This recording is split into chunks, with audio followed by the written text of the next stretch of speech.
Are you ready to dive into a real, natural English conversation? Hi, everyone. I'm Emma, and welcome to Timeless Tales English, where we help you improve your English by listening to real conversations about real life. Today's episode is special because I'm not alone.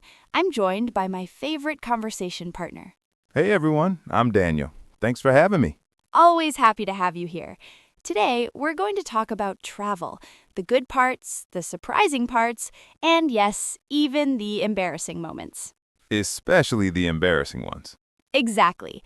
We'll share true travel stories, cultural mistakes we've made, and things that shocked us when we lived abroad. The goal is simple: help you feel more confident talking about travel in English. So relax, listen carefully, and imagine you're part of this conversation.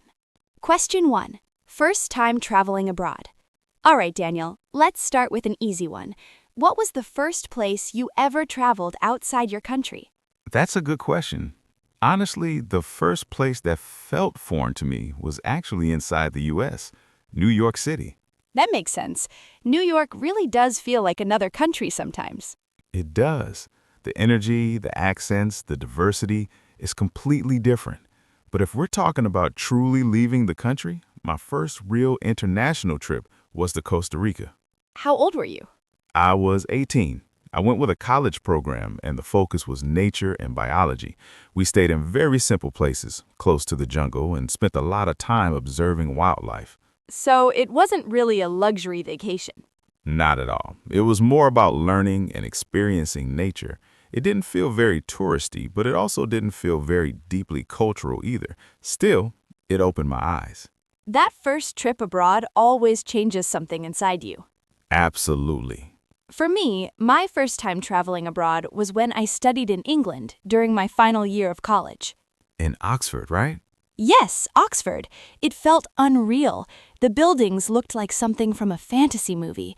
I remember thinking, is this real life? It looks like a place where magic should happen. Exactly. It was also my first time traveling alone, and that was life-changing. I learned independence, confidence, and how to solve problems on my own. Question 2. Do Americans travel abroad? Let's talk about a stereotype. Do you think it's true that many Americans don't travel abroad? I think stereotypes usually come from some truth, and this one kinda does. The U.S. is huge, so many people feel like they don't need to leave the country. Right. You can travel thousands of miles and still be in the same country. Exactly. Also, international travel from the U.S. is expensive and time-consuming. We don't get much vacation time compared to many other countries. That's true, but I did some research. Over half of Americans now have passports. That number has definitely grown. Still, many people feel nervous about traveling abroad because it feels unfamiliar or unsafe. I remember people asking me, why would you go alone? Isn't that dangerous? And once you actually travel, those fears usually disappear. Yes, travel shows you that most people everywhere are just living their lives, working, raising families, being kind. All right, time for the embarrassing part.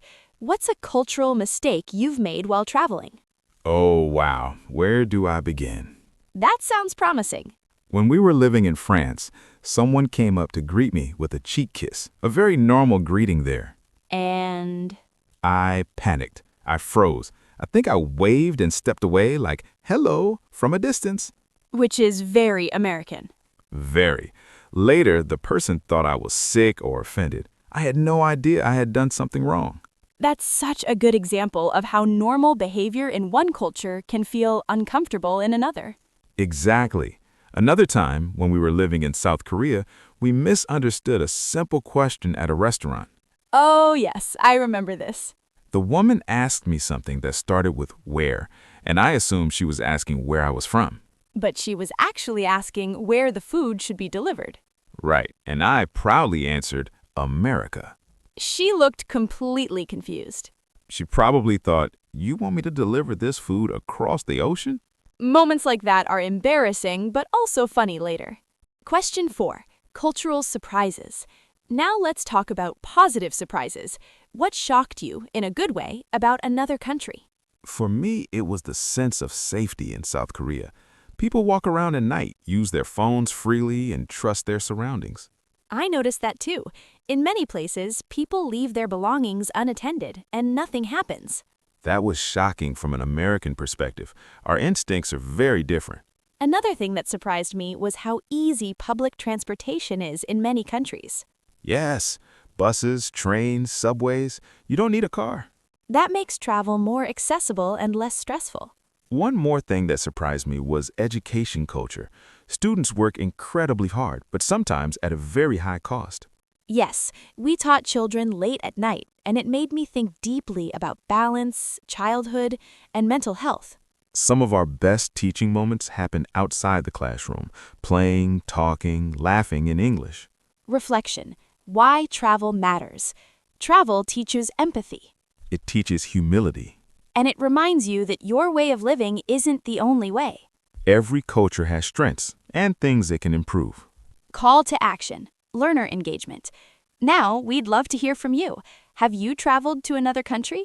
Or maybe you want to, but haven't yet. Try answering this question in English. What country would you like to visit, and why? You don't need perfect English, just start. Closing. Thank you so much for spending time with us here on Timeless Tales English. Thank you for listening to this natural English conversation. We hope this real conversation helped you feel more comfortable listening to natural English. If you enjoyed this episode, keep practicing, keep listening, and remember, learning English is a journey, not a race. See you next time. Bye. Bye, everyone.